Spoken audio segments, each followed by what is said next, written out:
त्याच्या हाईटच्या उंचीच्या याच्यावरच शिकार करतात. 2 ते 3 फुटाची उंचीची शिकार करतात. लहान मुलांना सांभाळायचं. बरं सर, पाणी भरणार जे आता जात आहे शेतकरी समजा समजा रात्रीच्या तुम्ही वेळेस, गाणं लावलं समजा तर कदाचित, त्याला बचाव करण्यासाठी काय काय उपाययोजना हा, करावं तर लागेल? त्याच्या उपाययोजना हेच आहे आपल्याला का बाबा आपण वाफाला हे करतो तर चालता फिरता थोडंसं खकारणं किंवा दांगडू करणं, हा हुकल, म्हणजे जेणेकरून त्या माणसाला हे होऊन जाईल, त्या बिबट्याला आभास होईल का कोणीतरी मनुष्य येतोय, तो आपली जागा चेंज करून टाकतो. तो काहीतरी कोणी माणसाचा भास होतोय बा, किंवा मोबाईलवरती गाणे लावणे. मोबाईलवरती गाणे लावलं त्याला असं वाटतं की कोणी एकपेक्षा 2 तरी माणसं जास्त आहे.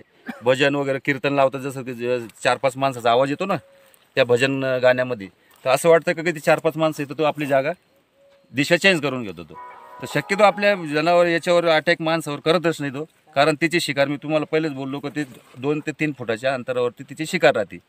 कदाचित त्याला अटॅक कधी होतो का माणूस चुपचाप बसलेला आहे आणि खाली वाकून काम करतोय, वाकून त्याला असं वाटतं काहीतरी शिकार आहे डुक्कर आहे किंवा कुत्रा आहे. 4 पायाची शिकार आहे ना तिची. 2 पायावर कधीच शिकार करणार नाही बिबट. 2 पायावर उंच जनावर असला कधीच नाही. एखादा बैलावर जेव्हा होतो ना अटॅक, तो बसलेला राहतो आणि झोपेल राहतो. त्यावेळेस तो पाठीमागून येऊन फाटका मारतो, जसं वळला जनावर का तो नरडा धरतो, आणि नरडा धरल्यानंतर काय होतं का त्याला रक्तच निघतो. तर हे रुमाल जे उपरणं मी म्हणलं, जसं तर रात्रीच्या वेळेस तुमचं उपरणं दे इकडं, तसं हा उपरणं आपण गळ्यात असं करून बांधतो, फक्त असं टाकतो. कदाचित समजा आपल्यावरती हल्ला झाला आणि त्यानं धरलं तर त्याची जबान इतकी सेन्सिटिव्ह राहते का तो लगेच सोडून देणार. वास येईल का त्याला?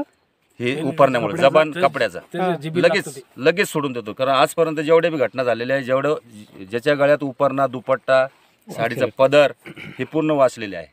ज्याच्या गळ्यात नाही आहे ते समजा हे झालेले आहे, घटना झालेली आहे, अशा दुर्घटना झालेल्या आहेत. त्याच्यामुळे हा गळ्यात उपरणं वगैरे रात्रीच्या वेळेस जेवणाचा डबा वगैरे शेतात नेला चालतो का? काही वासना वगैरे जेवणाचा डबा नाही. मग आपल्याला शेतात जायचं समजा, प्राणी मांसाहारी प्राणी ना, मासा आणि प्राणी आहे, त्याच्यात काही संबंध नाही आहे.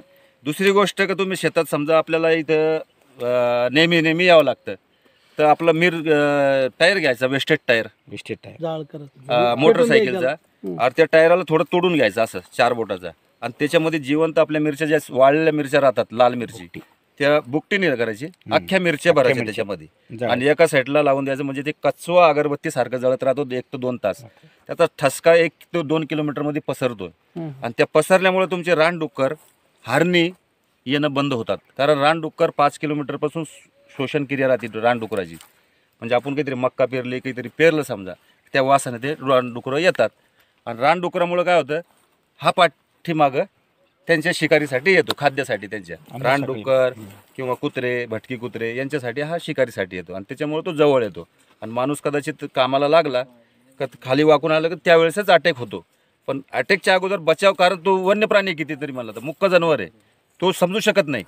पण आपण समजू शकतो का आपला स्वतःचा बचाव. म्हणजे चालता बोलता समजा, चालता आपण 2 बी असले तर गप्पा मारणे, जोराने बोलणे, किंवा मोबाईलवरती शिंगल असले तर मोबाईलवरती बोलणे, हाच आपल्यासाठी बचाव आहे. आणि तसं आरडाओरडा करून त्याच्या पाठलाग करू नये. दिसला ताबडतोब त्याच वेळेस कळवायचं की बाबा अशी घटना झालेली आहे, आपल्या इकडे कधी वन्य प्राण्याची काही शिकार झाली, त्याच वेळेस आम्हाला तात्काळ सांगा. त्यावेळेस आपण ट्रॅप कॅमेरे वगैरे काहीतरी असे लावू शकतो.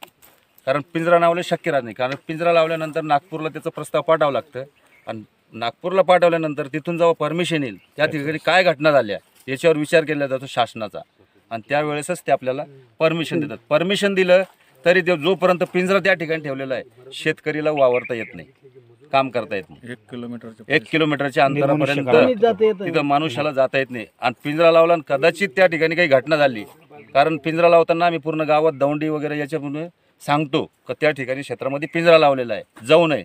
जेणेकरून काही घटना झाली तर शासन जिम्मेदार राहत नाही. त्याच्यासाठी पिंजऱ्याचा आपण हेच नाही विषय करायचा, फक्त आपला बचाव, चालतं पुरतं बोलणं करणे, हेच आपलं. त्याच्यामध्ये अधिक काळ एका जागेवर नाही राहू शकत तो, त्याच्यामुळे चिंता करण्याचं की कारण आपलं एवढं क्षेत्र असं ऊसाचं इथं नाही, कारण तो टाकळी भाग, हातनूर भाग ह्या भागाला जिथं पाण्याचं जास्त क्षेत्र आहे बाजूला, त्या ठिकाणी खाली होती याच्या अगोदर. इथं काही केळीची बाग नाही, इथं काही जास्त ऊस नाही. 3 किलोमीटर में आदमी भी नहीं आ सकते. वही पता है ना. टायर नसतील